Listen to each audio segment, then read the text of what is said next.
eran bastante antiguos en su descubrimiento, pero sumamente importante en lo que es la fisiología del sistema nervioso. Este esquema es sumamente importante.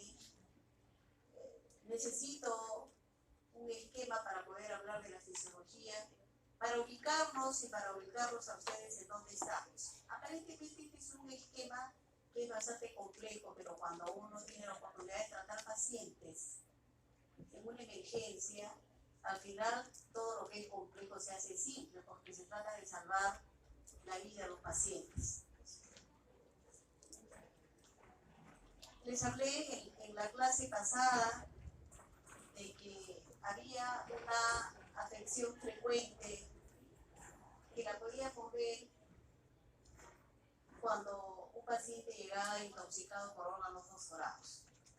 Para mí fue muy fácil estudiar este esquema cuando tuve que tratar y salvar la vida a un paciente envenenado por órganos fosforados. Porque en clase pasada les había dicho de que la enzima acetilcolinesterasa es bloqueada, ¿no es cierto? Y la acetilcolina inunda la hendidura sináptica y, por supuesto, por ende, la acetilcolina se eleva a nivel plasmático y es lo que nosotros podemos ver en emergencia, ¿no? De un hospital. Y vemos nosotros exceso de la actividad de la acetilcolina. Entonces, aquí este es un esquema muy sencillo para mí, seguramente después también para ustedes, ¿no? Tenemos aquí lo que es el parasimpático craneal, que ya ustedes lo deben conocer, y el parasimpático sacro, ¿no? Cuando hablamos del sistema nervioso autonómico estamos hablando de dos neurotransmisores que generalmente están en perfecto equilibrio. La acetilcolina, la noradrenalina y la adrenalina. La acetilcolina es el representante, el neurotransmisor representante del sistema nervioso parasimpático, y la noradrenalina y la adrenalina es el neurotransmisor del sistema nervioso simpático, ¿no?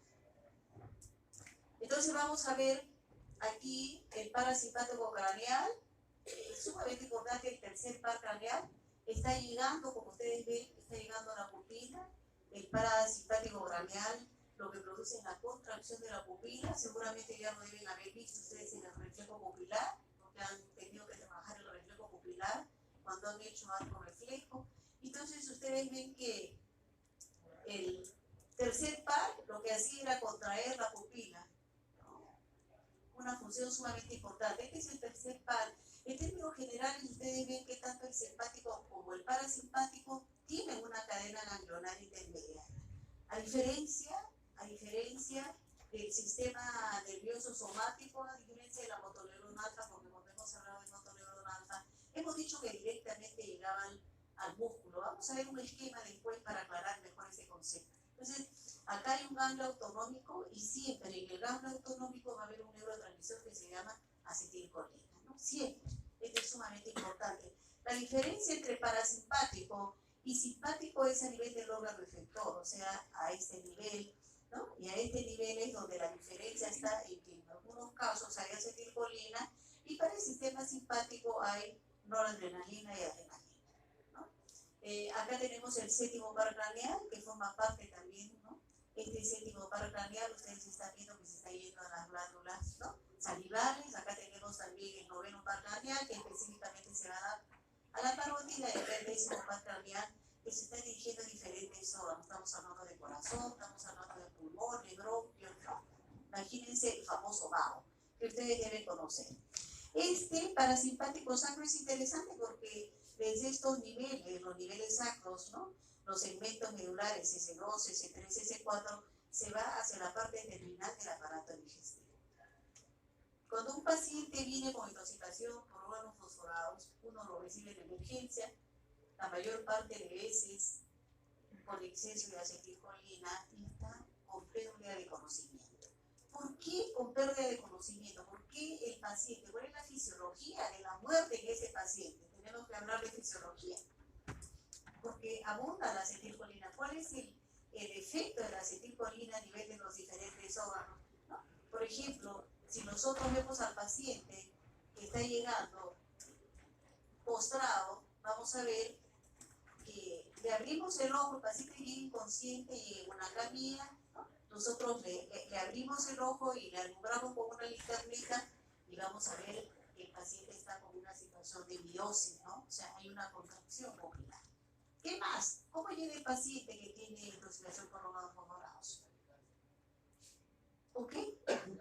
Muy bien, llega con bradicardia, obviamente, bradicardia listo para el paro cardíaco si es que no llega muerto, ¿no? Porque el veneno, dependiendo de la cantidad que haya tomado, ¿no? Si nosotros vemos que el paciente está vivo, de inmediato tenemos que ponerle el antídoto, ¿no?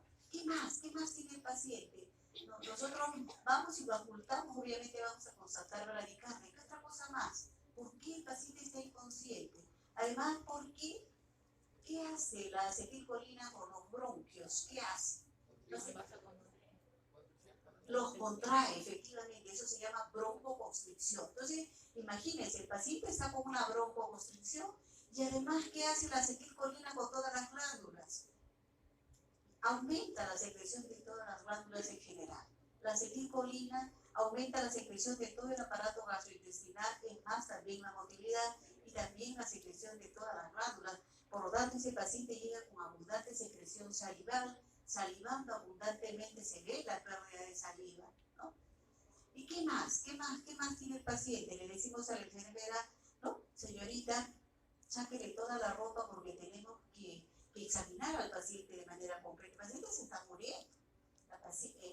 La enfermera le saca la ropa al paciente y ¿qué vemos? El paciente está miccionado y además se le han relajado los esfínteres vesicales porque miren dónde está yendo el parasimpático sacro y por un exceso de la función hay relajación de esfínteres, tanto vesicales como anales, por lo tanto, generalmente ese pacientito también está defecado.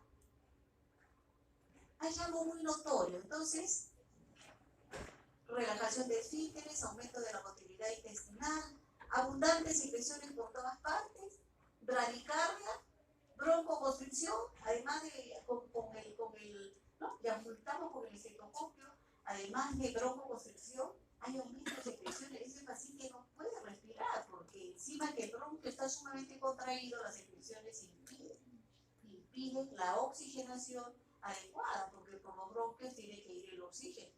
Por eso es que el paciente pierde el conocimiento. Además, como si fuera poco, hay bradicardia. Hay un síntoma muy importante cuando le decimos a la enfermera que le quite la ropa. Nosotros encontramos un signo que se llama fasciculaciones. Todos los músculos están saltando. Es una cosa que ustedes la ven y jamás se olvida. Voy a poner en la pizarra lo que es fasciculaciones.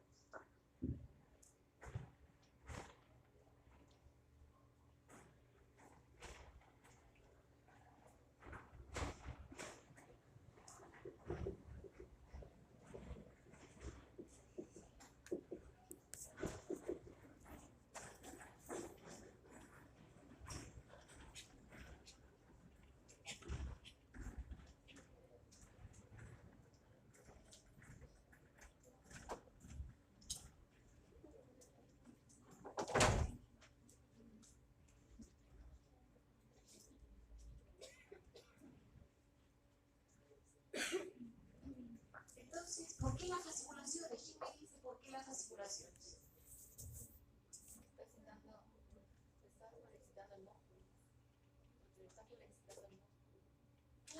Claro que sí, porque la acetilcolina se encuentra a nivel de la unión neuromuscular. Hemos dicho que se encuentra ese neurotransmisor que está en la unión neuromuscular. Por lo tanto, ¿no? Al haber tanta acetilcolina, el músculo pues está sobreexcitado, sobreestimulado, ¿no es cierto? Por eso es que se ven las fasciculaciones, ¿no? Esos receptores, ¿cómo se llaman esos receptores que están en la unión neuromuscular? Son los receptores nicotínicos para la acetilcolina y que se llaman NM. Ahora hay una diapositiva para eso. Entonces, está actuando ahí los receptores nicotínicos con la acetilcolina y por eso es que hay una hiperexcitabilidad muscular, podríamos decir, ¿no es cierto? Y por eso es la presencia de las fasciculaciones. Bien, entonces, es un exceso. Entonces, en toda esta sobrecarga colinérgica, ¿no? Se produce porque ya habíamos mencionado por un bloqueo de la enzima acetilcolinesterasa. O sea, todo esto es el sistema nervioso parasimpático y la acetilcolina lo menciono porque es representante del sistema nervioso parasimpático con sus diferentes acciones. Luego acá tenemos el sistema nervioso simpático. Miren, las neuronas simpáticas se encuentran desde T1 aproximadamente hasta L3, aquí está, ¿no? Y en perfecta unión con toda esta cadena que es la cadena simpática. Esta cadena simpática, además, ayudada por los otros ganglios que son los ganglios autonómicos. Imaginen que el sistema nervioso autonómico no es tan sencillo como el somático, como habíamos visto anteriormente, ¿no? Hay una serie de neuronas intermediarias. Aquí tenemos algo muy interesante, el ganglio cervical superior. Este ganglio cervical superior, como ustedes pueden apreciar, sale acá un ramo que se está yendo también, ¿a dónde? Se está yendo a la pupila. O sea, debe haber un equilibrio perfecto. Este simpático, obviamente, su neurotransmisor, estamos hablando de la noradrenalina, adrenalina, tiene que estar en perfecto equilibrio. Si predomina la función parasimpática, si predomina, obviamente va a haber mayor contracción de la pupila, ¿no? Si hay alguna anormalidad, esa mayor contracción de la pupila, como acabamos de ver, precisamente en estos pacientes intoxicados por órganos fosforados. Todo lo contrario ocurre en una lesión del tercer par. En una lesión del tercer par tenemos la midriasis, ¿no? Generalmente, eso también lo podemos ver en emergencia. Ustedes lo van a ver. Paciente que generalmente se le reprime. ¿Y cómo se le cura a un paciente con órgano perforado? Ah, muy interesante la pregunta. Te la voy a adelantar porque ya justa, me da gusto. De una vez te voy a adelantar, es la atropina, porque si hemos dicho que hay un exceso de la actividad de la acetilcolina, y la acetilcolina a nivel sináptico tiene sus receptores, ¿no es cierto?, que reciben a la acetilcolina. Esos receptores se llaman receptores colinérgicos, ¿no es cierto? Son los receptores colinérgicos. ¿Y qué pasaría si tenemos una sustancia que bloquea los receptores colinérgicos, que se apodera de los receptores colinérgicos? Esa sustancia es la atropina. ¿Qué hace la atropina? La atropina es más potente que la acetilcolina, se apodera de los receptores colinérgicos, con lo cual cesa la función. Ese es el antídoto para la intoxicación por órgano fosforado.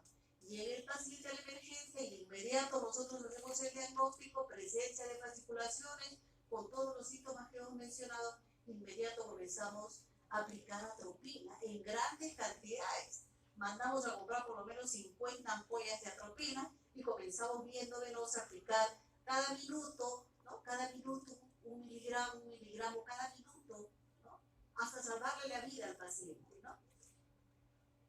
La atropina se apodera de los receptores colinérgicos y por mucha acetilcolina que haya, ya no va a hacer su acción. Y es así como se salva a un paciente intoxicado por órganos fosforados. Acá estábamos hablando de la cadena simpática, ¿no? Y estábamos hablando de acá había algo sumamente importante. Acá está el ganglio cervical superior y hay, imagínense, la inervación, ¿no? Si el parasimpático, si el tercer par craneal produce la contracción de la pupila, la cadena simpática cervical superior produce la dilatación de la pupila, ¿no? Entonces, eso es sumamente importante. Tiene que estar en perfecto equilibrio, ¿no? Igual, aquí el sistema simpático produce el efecto contrario, ¿no? El simpático aumenta la frecuencia cardíaca, favorece la contracción cardíaca, como vamos a ver seguidamente. El efecto totalmente contrario a la acetilcolina, la mayor parte de veces. Bien, sigamos entonces. Acá hay una diapositiva en donde les hace la diferencia, lo que les había mencionado hace un momento, ¿no? La diferencia es la motoneurona alfa, de la cual hemos hablado muchísimo, ¿no? O neurona motora periférica llegando al músculo, y acá tenemos la neurona autonómica que está llegando, desde su izquierda está llegando a un ganglio autonómico. Aquí en ese ganglio autonómico habíamos mencionado siempre existirá acetilcolina como neurotransmisor, sea para la cadena simpática o sea para la parasimpática, y habíamos dicho que la diferencia estaba aquí, a nivel del órgano efector, ¿no? Si este es un músculo de la respiración, ¿no es cierto? Acá habrá para acetilcolina, ¿no es cierto? Si acá está el músculo bronquial, vamos a suponer, ¿no? Entonces la acetilcolina es la que está produciendo la broncoconstricción, y la noradrenalina, cuando hace sinapsis con su receptor beta, que es el receptor beta 2, hará la dilatación, en ese caso la dilatación del bronquio, ¿no? Y acá tenemos las diferentes, ¿no? Células glandulares, habíamos dicho que la acetilcolina aumenta, ¿no? Aumenta de manera generalizada la secreción, mientras que lo contrario hace la noradrenalina o adrenalina. Y respecto a la función cardíaca, también es importante cómo acá hay un receptor sobre la fibra muscular cardíaca, que es el receptor M2, que lo vamos a ver en la siguiente diapositiva. El M2, cuando se une con la acetilcolina, disminuye el inotropismo, disminuye la fuerza del corazón, ¿no? Gradualmente hasta que el paciente va al paro cardíaco, ¿no? En términos generales, la acetilcolina disminuye toda la función cardíaca, ¿no? A diferencia de la adrenalina. Y acá están los diferentes receptores que están, ¿no?, en diferentes órganos y sistemas. Tenemos receptores en todo el organismo prácticamente. Les he traído los más representativos de esto, si no sería de nunca acabar, ¿no? Entonces, aquí, ¿cuáles son los más representativos, los más famosos? Los receptores beta. Aquí los receptores beta, los beta 1, beta 2, incluso los beta 3. Acá hay estos receptores que unidos, ¿no?, a la adrenalina de preferencia, a la adrenalina, porque los receptores beta tienen gran afinidad por la adrenalina, como ustedes pueden ver, aumenta la velocidad de conducción, aumenta la contractilidad y la conducción cardíaca en términos generales, ¿no? Otros receptores que también, obviamente, el capítulo es de neurofisiología, por lo tanto a mí me interesan las arterias cerebrales. En términos generales, son los receptores alfa los que están yendo a los vasos sanguíneos. Acá estamos hablando de arteriolas. Y por supuesto, acá están, ¿no?, la contracción de las arterias coronarias es un efecto alfa 1, alfa 2, mientras que igual las arterias cerebrales, que son las que administran el flujo cerebral, que es lo que me interesa muchísimo, porque en algún momento vamos a hablar del flujo cerebral. Entonces, miren ustedes acá, también es un efecto alfa 1. Es decir, sobre las arterias cerebrales existen receptores alfa 1 que fundamentalmente se van a unir a la noradrenalina y obviamente van a producir la vasoconstricción. Eso, en términos generales, seguramente lo van a estudiar en el capítulo siguiente, se llama la resistencia vascular periférica, esa capacidad de contraerse de algunos vasos pequeños. En este caso estamos hablando de la resistencia vascular cerebral, ¿no? Entonces, es un efecto, acá está, fundamentalmente de tipo alfa 1, acá está, produce la constricción. Y todo lo contrario corre a cargo de la acetilcolina, que está produciendo la vasodilatación, ¿no es cierto? Aquí, acá hay un efecto también muy importante, como digo, he traído porque estos receptores son de todo el organismo, sería de nunca acabar. Acá tenemos, por ejemplo, las glándulas sudoríparas. Acabamos de mencionar que la secreción generalizada es un efecto fundamentalmente de la acetilcolina. Aquí todo lo contrario ocurre cuando se trata de la secreción localizada, generalmente en las manos. Los pacientes muy ansiosos, muy nerviosos, tienen sudoración de manos. ¿Cuántos pacientes llegan a la emergencia? Doctora, me suda demasiado las manos, ¿deme algún medicamento para que las manos no me suden? Efectivamente hay que darles un medicamento. Ese es un efecto, miren, fundamentalmente, acá estamos, fundamentalmente alfa 1. Ojo, miren, este receptor alfa 1 se encarga fundamentalmente a nivel de las manos de una sudoración, por eso se habla de una sudoración localizada, ¿no? Es totalmente diferente, porque este es un paciente ansioso, totalmente a un efecto colinérgico que produce, ¿no?, una sudoración generalizada. Y acá tenemos diferentes sustancias. Ya ustedes van a estudiar más adelante el curso de farmacología y entonces ustedes van a ver que esta clase va a ser muy importante para ustedes porque les da una idea y los encamina y los prepara para recibir esas clases de farmacología que, bueno, van a hablar de receptores, pero hasta el cansancio, ¿no? Entonces acá tenemos, por ejemplo, diferentes sustancias. Por ejemplo, la succinilcolina es un medicamento seguramente van a hacer incluso hasta experimentos con la succinilcolina, ¿no? Bloquea al receptor nicotínico NM a nivel muscular. Y ustedes van a, cuando utilizan, inyectan, por ejemplo, en un animalito esta sustancia, succinilcolina, el animalito se paraliza, ¿no? Porque bloquea los receptores nicotínicos, fundamentalmente los ¿no? Es bien espectacular, inyectan al animalito y el animalito se cae, ¿no? No es que, y está despierto, ¿eh? Solo es la cuestión neuromuscular, está paralizado, ¿no? Está paralizado. Luego tenemos otras diferentes sustancias, por ejemplo, acá les había hablado hace un momento su compañero, bien hizo en preguntarme, acá está la atropina, ¿no? La atropina es un bloqueador de los efectos muscarínicos. ¿Cuáles son los efectos muscarínicos? Los efectos muscarínicos de la acetilcolina se refieren fundamentalmente a los efectos de las vísceras, estamos hablando de los pulmones, corazón, ¿no? El aparato gastrointestinal, ¿no? Que tienen un efecto, cuando se une la acetilcolina, a su receptor tiene un efecto parecido, ¿no? A una sustancia muscarínica que produce un determinado hongo. Pero en fin, hemos hablado ya de los efectos muscarínicos a nivel gastrointestinal, a nivel cardíaco, ¿no? Entonces acá está la atropina. Si queremos definir a la atropina, seamos breves y hablemos desde el punto de vista fisiológico. ¿Cómo defino la atropina? Bloqueador colinérgico muscarínico, punto. O sea, bloquea fundamentalmente los efectos muscarínicos, más no los nicotínicos. Cuando un paciente, su compañero me preguntaba, ¿cuál es el tratamiento? Le inyecto grandes cantidades de atropina al paciente intoxicado, al paciente envenenado.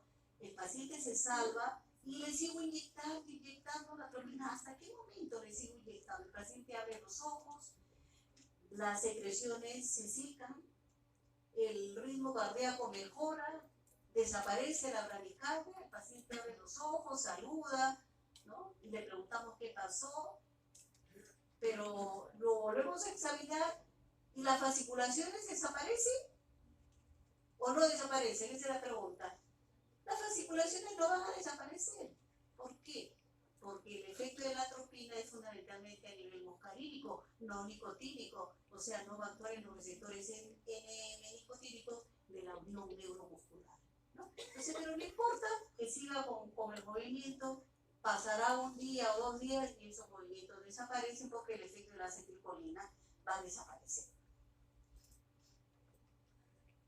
Luego tenemos otras diferentes sustancias, para eso hemos estudiado la sinapsis en un primer momento y en detalle, los eventos que ocurren a nivel presináptico y a nivel postsináptico, ¿no? Entonces ya ustedes saben a estas alturas de qué estamos hablando, ¿no? Entonces, ¿no? Hay receptores que son alfa, los receptores beta, acabamos de verlo, los alfas están fundamentalmente a nivel, ¿no? De los vasos sanguíneos, son los que van a producir la vasoconstricción. Entonces acá, por ejemplo, hay diferentes sustancias, medicamentos que ya no van a estudiar, simplemente los estamos introduciendo. Por ejemplo, acá está la noradrenalina, lo que les decía, la noradrenalina tiene un efecto fundamentalmente alfa sobre los receptores, alfa 1 fundamentalmente, acá está la noradrenalina. En base a eso hay una serie de medicamentos, ¿no? Que obviamente no se los van a aprender porque el curso no es de fármaco, ¿no? El metaraminol, la metosamina, en fin, ¿no? Luego tenemos también estimulantes beta, o sea, van a estimular directamente a los receptores beta que ustedes conocen. Estamos hablando de beta 1, beta 2, beta 3, estamos hablando de la adrenalina, ¿no? Si yo aplico adrenalina, como ustedes van a hacer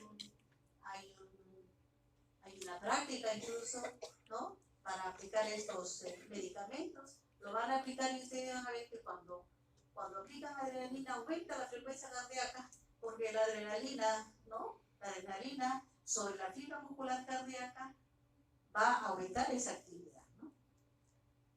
Diferentes efectos liberando el transmisor. ¿Se acuerdan que hablamos de que, por ejemplo, la anfetamina, ¿no? Hablamos de que había un receptor alfa 2 que regulaba la salida del neurotransmisor y que estaba en la zona presináptica, pues ahí está actuando esta sustancia que ustedes deben haber escuchado hablar. Hay gente que se droga con anfetamina. No voy a recomendarle la anfetamina porque produce un insomnio prolongado, pero al final hay algunos que a lo mejor pueden tomar anfetaminas. En alguna oportunidad alguien me dijo que tomaban anfetaminas, pero igualito, o sea, no es recomendable porque el aprendizaje no es bueno, o sea, lo aprenden para el examen, pero luego a los 3 días ya se olvidaron de todo, o sea, ¿para qué sirve ese conocimiento? No es lo adecuado porque ustedes necesitan los conocimientos para aplicarlos con el paciente, ¿no?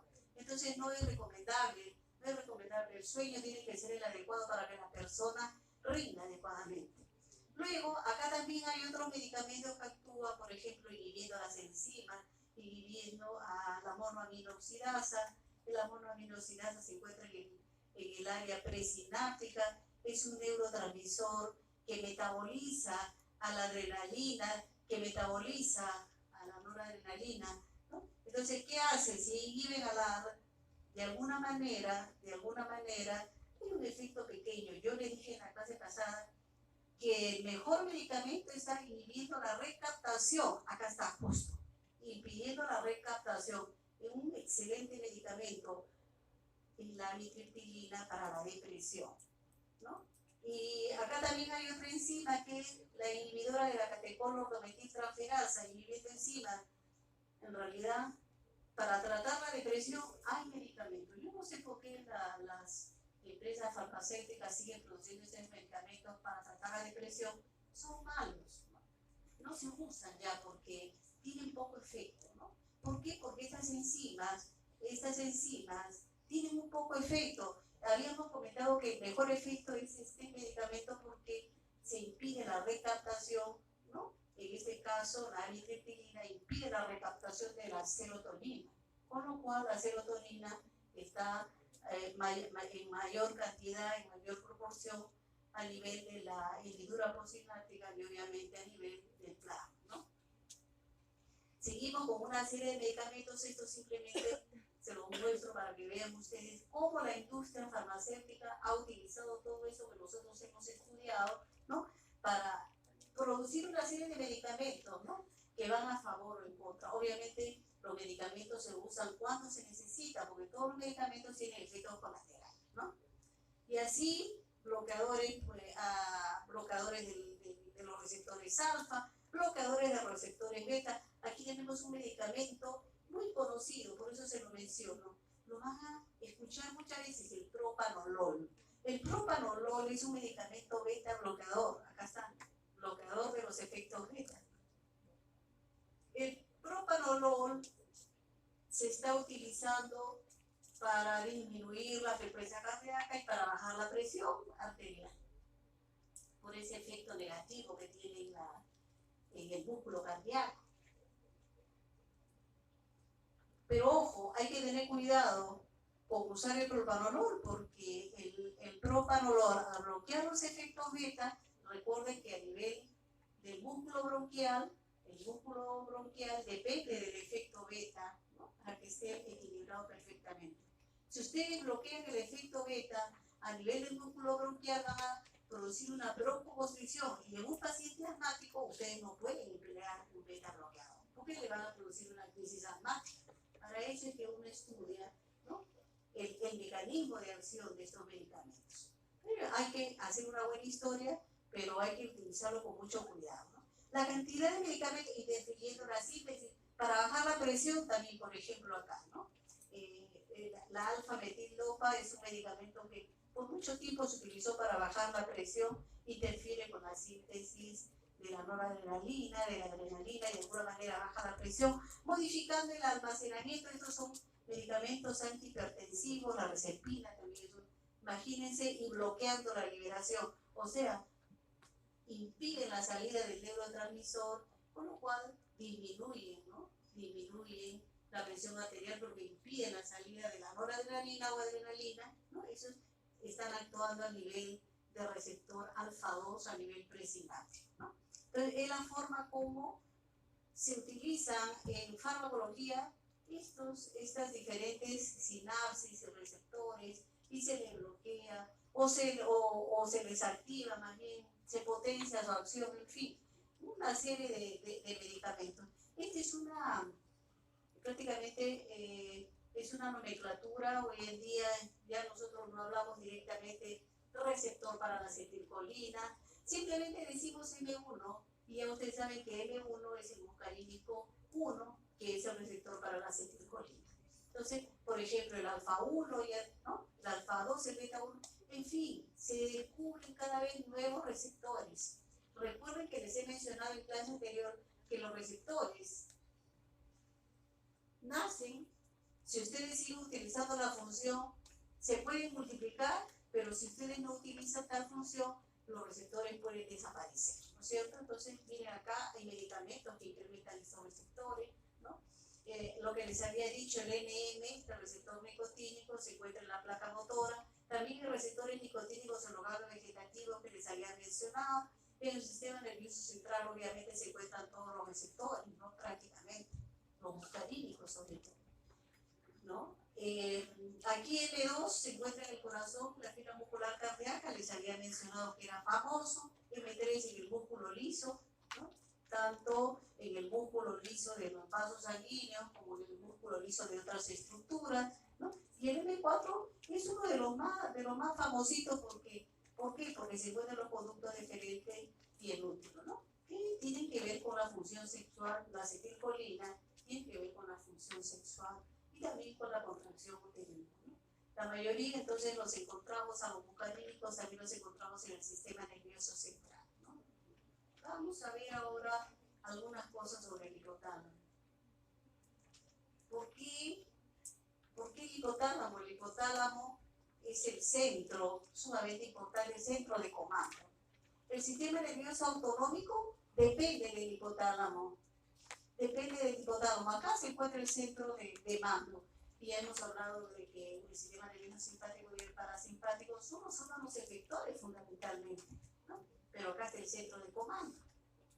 Entonces, por ejemplo, ¿no? Esto es algo que seguramente lo deben haber visto, pero acá el hipotálamo es una estructura tan pequeñita que tiene más o menos un diámetro de 2 o 3 centímetros. Qué importante la cantidad de núcleo que tiene el hipotálamo, a pesar de ser tan pequeñito. Los autores dicen que sin hipotálamo no se puede vivir, porque acá están todas las funciones. Por ejemplo, tenemos acá el área preóptica. El área preóptica, acá se encuentra fundamentalmente, ¿no? Un neurotransmisor que va a regular la vida sexual del ser humano, en el hombre y en la mujer. Acá estas neuronas van a producir las hormonas liberadoras de las gonadotrofinas. Sin las gonadotrofinas no se perpetuaría la especie. Ojo, miren lo importante que es este núcleo. El núcleo hipotalámico, yo diría, de la perpetuación de la especie. El núcleo peróptico es un núcleo sumamente grande, ¿no? Aquí el área hipotalámico anterior, el núcleo hipotalámico anterior, es el que controla, ¿no? Los mecanismos reguladores cuando hay exceso de calor, ¿no? Este es el núcleo hipotalámico anterior regula, ¿no? Todas las respuestas frente al calor tan excesivo. ¿Cuánta gente, los ancianos, mueren por exceso de calor? Igualmente, acá hay un núcleo que es el núcleo hipotalámico posterior que regula, ¿no? Todos los mecanismos, ¿no? Frente al frío. Igualmente los ancianos se mueren. ¿Y por qué? Porque ya este hipotálamo no responde de la misma manera porque es un hipotálamo envejecido, ¿no? Entonces los que más sufren con estos cambios climáticos son los ancianos y los niños, ¿no? Que todavía están sumamente inmaduros, ¿no? Bien, acá hay otro núcleo también sumamente importante. Acá hay unos núcleos que producen una serie de hormonas, ¿no? El supraóptico, por ejemplo, produce la hormona antidiurética que regula el medio interno del ser humano. O sea, importantísimo este núcleo, ¿no? Que está produciendo la hormona antidiurética, al igual que el paraventricular también va a producir la hormona antidiurética. Desde el punto de vista neurofisiológico, esos núcleos son sumamente importantes. Los núcleos mamilares. Estos núcleos mamilares se los ha estudiado ampliamente y se ha descubierto que también están relacionados con la memoria y sobre todo con la memoria remota, o sea, la memoria antigua. De manera que este núcleo es sumamente importante, no solo con la memoria, sino que también está relacionado con el sistema límbico. Ya vamos a ver otra diapositiva, ¿no? Entonces, aquí el hipotálamo regulador, el núcleo supraquiasmático. Por acá tenemos al núcleo supraquiasmático. Este núcleo es sumamente importante porque regula el ritmo circadiano. ¿Pero qué es el ritmo circadiano? ¿Cómo?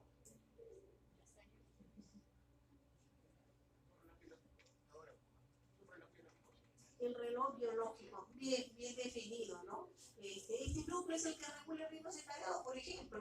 Por ejemplo, la prednisona, por ejemplo, los corticoides, el organismo los produce en abundante cantidad en la mañana, a primeras horas, y luego va disminuyendo su producción al mediodía hasta que en la noche prácticamente desaparece, ¿no? O sea, el mejor momento entonces para estudiar, para trabajar, ¿no? Precisamente en la mañana, ¿no? Entonces, por ejemplo, está regulando los niveles de cortisol plasmático, este famoso núcleo circadiano, ¿no?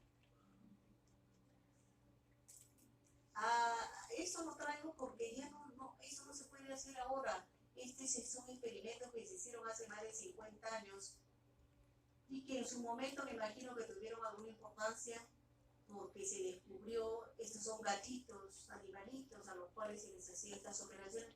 Ahora ya pues no es justo para los animalitos, ya estar experimentando con animales no es lo ideal, ya hay una sociedad protectora de animales y los seres humanos cada vez tenemos que ser, ¿no?, más conscientes de que estos seres son seres vivientes, ¿no? Ahora ya nadie hace ese experimento, por eso lo traigo, pero valió, ¿para qué? Para descubrir estos núcleos ventromediales que son los núcleos que participan en el centro de la saciedad, y acá este núcleo que es el dorso lateral, núcleo hipotalámico que participa en el centro del hambre, ¿no? Entonces, estos dos núcleos son importantísimos porque si en aquella época se extirparon estos núcleos y entonces el animalito murió porque el animalito comía, se puso obeso y murió de un infarto cardíaco muy rápidamente. Nadie puede comer de esa manera, ¿no? Y este otro animalito, al cual se le destruyó el centro del hambre, murió pero por inanición, por desnutrición. Ambos murieron.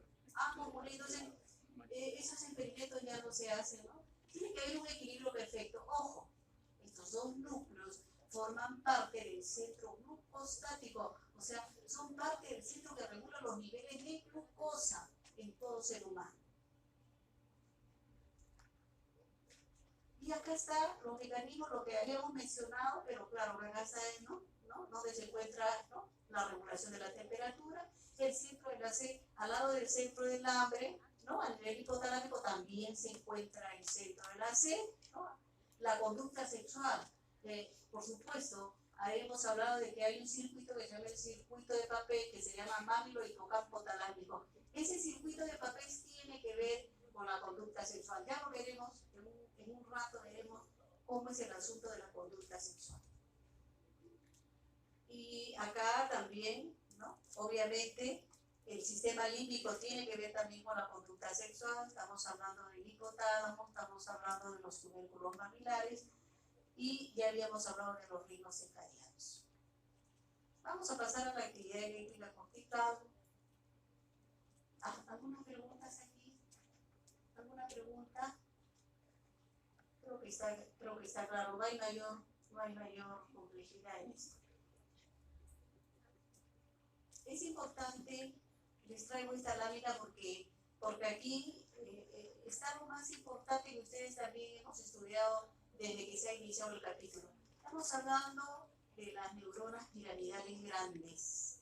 Entonces, este es un corte, podríamos decir, histológico, en donde se ven las capas, ¿no?, todas las capas de la corteza cerebral, la primera capa, ¿no?, la capa molecular. Acá tenemos una capa de células pequeñas, se le llama granulosa externa. Una tercera capa donde hay células piramidales, pero son células piramidales pequeñas, como podemos apreciar. Una cuarta capa en donde está la célula granulosa interna, y a los fisiólogos lo que interesa es esta capa, la quinta capa. ¿Por qué? Porque en la quinta capa se encuentra la neurona piramidal grande de la que hemos hablado, ¿no? Durante todo este tiempo hemos hablado de la neurona piramidal. Estas otras capas ya son células de diferentes tamaños y formas, se llama la capa polimórfica, ¿no? Miren acá entonces la quinta capa, vamos a ir pasando, ahí está. Entonces, a propósito, la neurona piramidal, ¿no? Miren, con todas sus terminaciones, este es prácticamente, estamos llegando aquí al cuero cabelludo, prácticamente es la tabla ósea, luego viene el cuero cabelludo, ¿no? Pero miren cómo se va hacia la superficie el axón de la célula piramidal. Y hay otra parte de la célula piramidal, el axón que es sumamente largo, que va a formar con la vía piramidal. Es un axón tremendamente largo. Este axón es la primera neurona y el axón está llegando incluso a la médula espinal para hacer sinapsis con la segunda neurona de la vía motora, ¿no? Entonces, miren acá.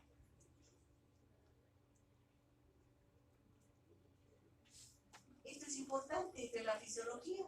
Miren acá un axón llegando a despolarizar y hacer sinapsis con la neurona piramidal, como ustedes están apreciando, ¿no? Y vamos a suponer que acá se despolariza este punto. Si se despolariza esta carga, ¿no? Aquí esta zona se vuelve positiva, ¿no? Hay cargas positivas, se forma el potencial de acción, se forma un potencial despolarizante, esto se vuelve positivo. Sí, pero este axón es tan largo que prácticamente a nivel del cuerpo y a nivel del cono del axón, esto sigue con carga todavía negativa, porque acá no hay ningún efecto. Entonces, si acá hay una carga negativa y acá hay una carga positiva, recuerde que la corriente eléctrica va de carga positiva, ¿no?, a polo negativo, y entonces, ¿qué pasa? Se genera un circuito de corriente eléctrica, ¿no? Llega la onda, llega aquí la onda eléctrica, ¿no es cierto? Y entonces esto va a cambiar su polaridad, ¿no? Entonces, miren acá cómo se forman estos circuitos. Esto se va a registrar. Si yo pongo un electrodo, acá estaría máximo aumento, y acá hay varias neuronas piramidales, ¿no? Las neuronas piramidales vienen acá por lo menos 3, obviamente desde el punto de vista didáctico, ¿no? Cuando acá está llegando una influencia excitatoria, ¿no? Se supone que las cargas positivas van a estar adentro, las cargas negativas afuera, como está representado, ¿no? Entonces miren cómo se representa. Si yo pongo un electrodo en el cuero cabelludo, porque aquí ya estamos en el cuero cabelludo, estos electrodos ahora son muy facilitos de usar, simplemente son como unos pequeños disquitos que se pegan, ¿no? Y luego van a un alambre, un alambre receptor y se van a la máquina, ¿no? Y entonces la máquina, la famosa computadora, es la que está captando esta información. Aquí se ve como un potencial inhibitorio, un potencial negativo, ¿no? Luego, miren acá, todo lo contrario ocurre cuando acá hay una sinapsis que está mucho más hacia la superficie, ¿no? Entonces, aquí se registra el potencial de esta forma, se registra como un potencial de tipo despolarizante. Repito, aquí está el electrodo captador, y este es el electrodo que está siendo captada la información de cómo se están comportando las neuronas, ¿no? Y qué sinapsis están realizándose acá ¿no? Estas neuronas que son las neuronas piramidales, ¿ya? Eso es lo que se llama el electroencefalograma. ¿Qué es el electroencefalograma? El registro de la actividad eléctrica cerebral, así de fácil, ¿no? Por eso es que decimos que sabias palabras cuando dice que nosotros estamos cargados eléctricamente. Claro que sí, hay una actividad eléctrica continua en nuestra corteza cerebral, como estamos viendo aquí, ¿ya? Para leer un electroencefalograma es también bastante sencillo. Primero tengo que reconocer que existen 4 tipos de ondas. Las ondas alfa, ¿no?, que tienen una frecuencia de 8 a 13 Hz, ¿no?, una amplitud promedio de 30 microvoltios. La lámina se la voy a dejar acá, o sea, si gustan copian, si no, no.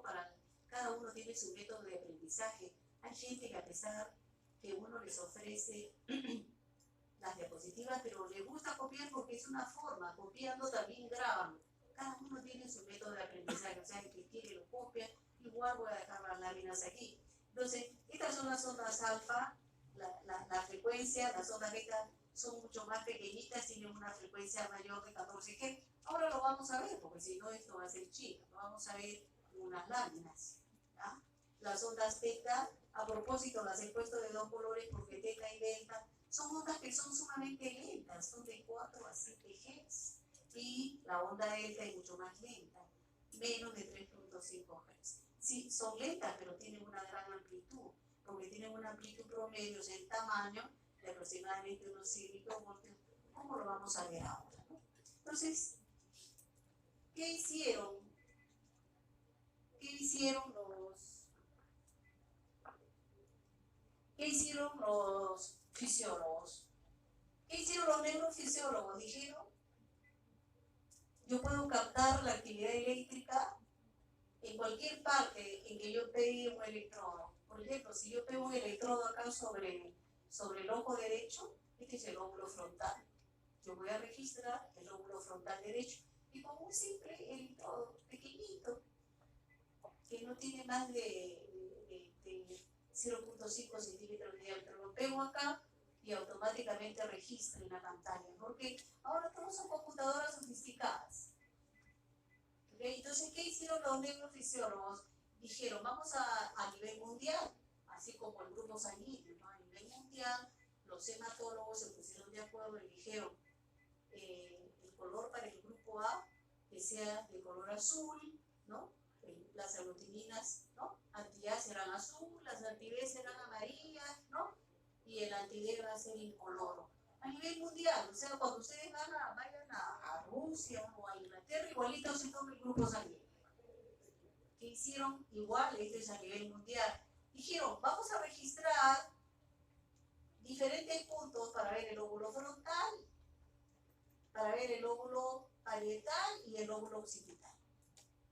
Primero del lado izquierdo, ¿no? Entonces, esta es la zona que se registra a ambos lados de la línea media. Primero el lado izquierdo, luego el lado derecho, cuatro montajes, y luego finalmente, ¿no? El área temporal también 4, y también 4 montajes. En neurofisiología se le llama montajes. ¿Ya? Pero, ¿cómo son estos montajes? Vamos a ver, para que ustedes puedan leer un electroencefalograma, se lo voy a hacer en la pizarra, ¿ya?